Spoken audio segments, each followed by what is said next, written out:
You wake in the dead of night, the air thick, unmoving. A weight presses against your chest, not pain, but a slow, creeping drain, as if something is pulling the warmth from your body. You try to move, to breathe, but the shadows press in. Then a whisper, low, ancient, hungry.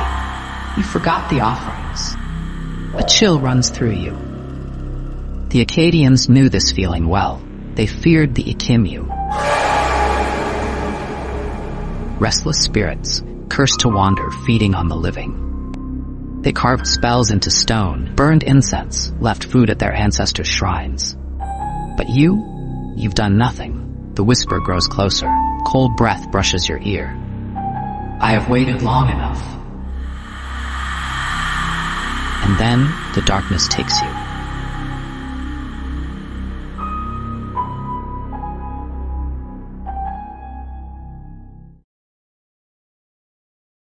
Before the legends of vampires in Eastern Europe, before the tales of blood-drinking demons in medieval folklore, there were the Akkadian spirits, ancient, shadowy entities that fed on the life force of the living. These spectral beings were not creatures of flesh and blood, but cursed souls, trapped between the realms of the living and the dead, forever seeking sustenance. Unlike the fanged monsters of later myths, these spirits did not leave bite marks or visible wounds. Instead, they drained the very essence of life itself, leaving their victims weak, hollow, and, in some cases, lifeless. To the people of ancient Mesopotamia, these were no mere myths. They were real and ever-present threats that could strike without warning.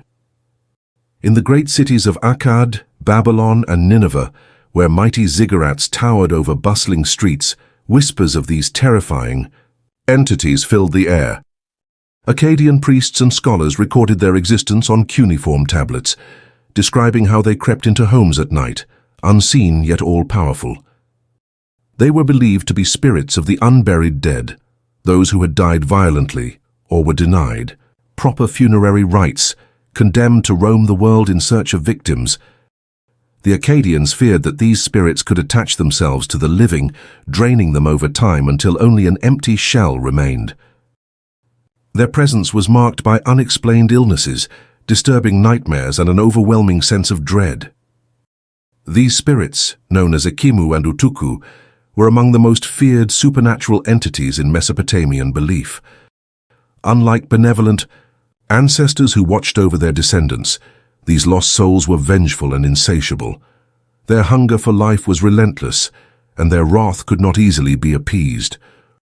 Only powerful rituals, offerings, and sacred incantations could drive them away.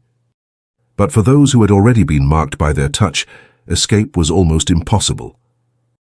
This is the chilling story of the Akkadian vampire spirits, ancient harbingers of doom that haunted the cradle of civilization. The Akkadians, who ruled over Mesopotamia around 2300 BCE, lived in a world where death was not the end, but a transition. To them, the afterlife was a dark and desolate place known as the Kur, where the dead resided in shadowy existence, sustained only by the offerings of their living descendants. The line between the realms of the living and the dead was fragile, and when the proper rituals were not performed, spirits could slip back into the world of the living. Some returned to protect their families or seek justice for their untimely deaths, but others, filled with insatiable hunger, came back as predators. These were the bloodthirsty spirits, the unseen horrors that drained life from those who crossed their path. Among the most feared of these entities were the Ekimmu and the Utukku. Unlike later vampire myths that featured physical monsters with fangs and claws, these spirits were formless and invisible, existing as ghostly shadows that clung to their victims. The Akkadians believed that an Ekimmu was the restless soul of someone who had died violently, perhaps in battle, through murder, or as a result of an accident. Without a proper burial, these spirits were cursed to wander endlessly, searching for warmth and sustenance. The Utukku, on the other hand, was a malevolent, demon-like entity, far more aggressive, capable of causing illness, insanity, and death simply by attaching itself to an unsuspecting victim. The Akkadians feared these spirits not only for their ability to harm, but for their relentless nature. They did not simply attack once and disappear. They lingered, tormenting their victims over days, weeks, or even years. The Ekimmu could latch onto a person, slowly draining their life force, leaving them weak and hollow until they withered away. Some victims would experience terrifying visions, whispering voices, and a suffocating presence at night. Others would fall into a deep, unshakable sickness that no healer could cure. To the Akkadians, this was more than mere superstition. It was a grim reality, recorded in their clay tablets and whispered in fearful voices across the land. Unlike the physical monsters of later vampire legends, the Akkadian vampire spirits were not creatures of flesh and bone, but of pure malevolence, formless, invisible entities that existed in the twilight between life and death. They did not drink blood, nor did they leave bite marks on their victims. Instead, they drained the very essence of life itself, feeding on the zikik, the breath of life, the vital force that sustained the human soul. This made them far more insidious than any corporeal predator, for they could strike silently without warning and without leaving any trace of their presence. Victims of these spirits would wake up feeling weak, feverish, and shrouded in an unnatural chill, as if the warmth had been siphoned from their bodies during the night. They would suffer from extreme fatigue, unshakable nightmares, and an overwhelming sense of dread. Some would deteriorate rapidly, their skin turning pale, their eyes sunken and lifeless, as though something unseen had stolen their very spirit. Within days they would wither away, collapsing into a husk of their former selves. Beyond the help of priests or healers, families who witnessed these eerie deaths feared that the spirits had chosen another soul to torment, spreading their unseen curse from one victim to the next. The Akkadians believed these vampiric entities were not born out of sheer evil, but from tragedy. Many of them were spirits of those who had died violently, warriors cut down in battle, murder victims whose blood cried out for vengeance, or travelers lost in the vast deserts, their bodies never found. Others were those who had been denied proper burial rites, or had been forgotten by their descendants. In Mesopotamian belief, the dead relied on the living to make offerings of food and drink, ensuring their peace in the underworld. When no such offerings were made, when a name was erased from memory, the dead grew restless. They sought nourishment elsewhere, turning to the warmth of the living to sustain themselves. This unending hunger made them relentless hunters, roaming unseen through homes, temples, and graveyards, seeking those who were most vulnerable. Ancient Mesopotamian texts and oral traditions are filled with chilling accounts of encounters with these vampire spirits. One particularly haunting tale speaks of a wealthy merchant in the city of Uruk, a man known for his prosperity, but also for his disregard for tradition. According to the records, the merchant had refused to make the proper offerings at his family's ancestral shrine, dismissing the ritual as mere superstition. Soon after, he began to experience strange disturbances in the night, soft whispers echoing through his chambers, barely audible, but unmistakably calling his name. At first, he dismissed them as the tricks of a weary mind, but with each passing night the voices grew louder, more insistent, filling his dreams with images of shadowy figures reaching for him. As the days wore on, the merchant's health deteriorated rapidly. He awoke each morning feeling weaker than before, his skin cold and his limbs trembling.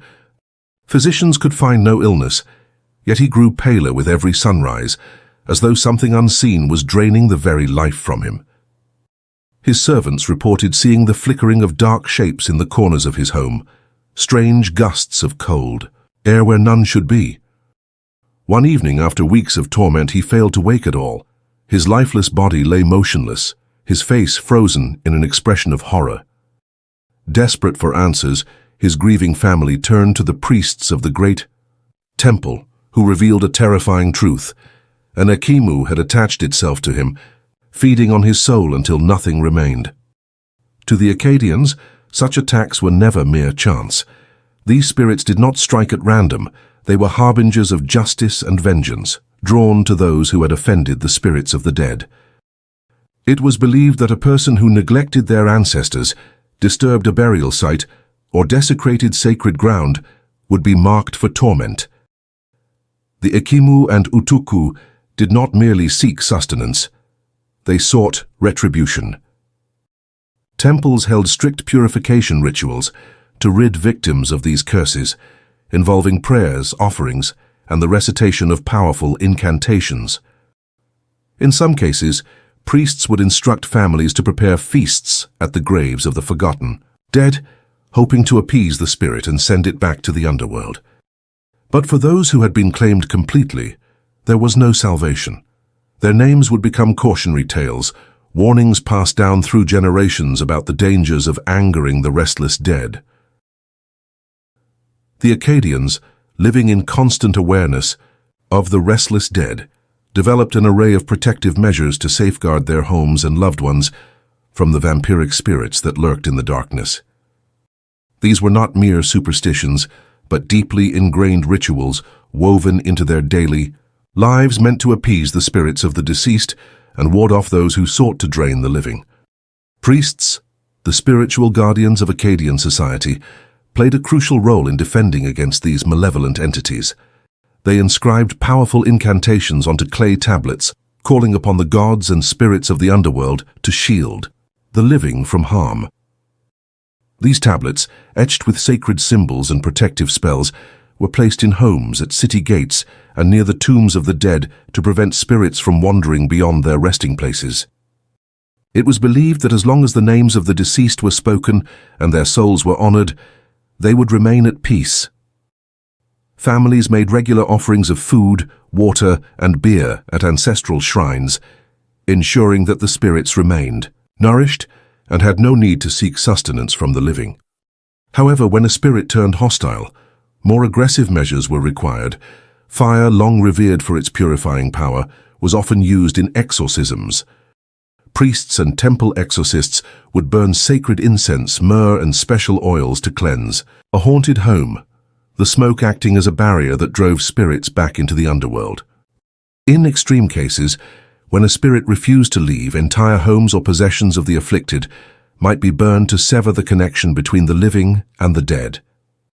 Yet, the most desperate situations called for the darkest solutions, whispered about in fear but rarely recorded in official texts.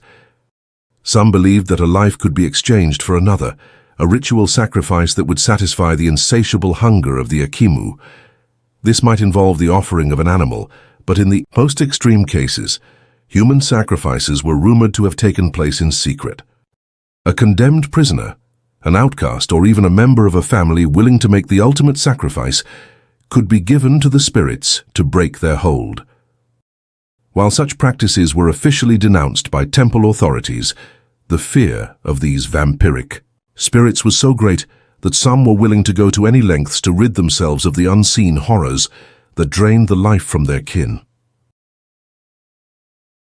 Though thousands of years have passed since the height of Akkadian civilization, the fear of spirits that prey upon the living has never truly faded.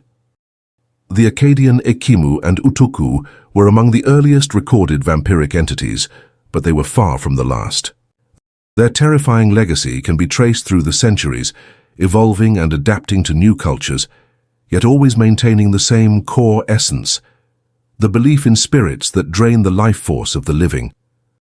The influence of Akkadian vampire spirits can be seen in later Mesopotamian and Babylonian myths, where demons such as Lilu and Lilitu were feared for their nocturnal visits and their ability to steal the breath of sleepers.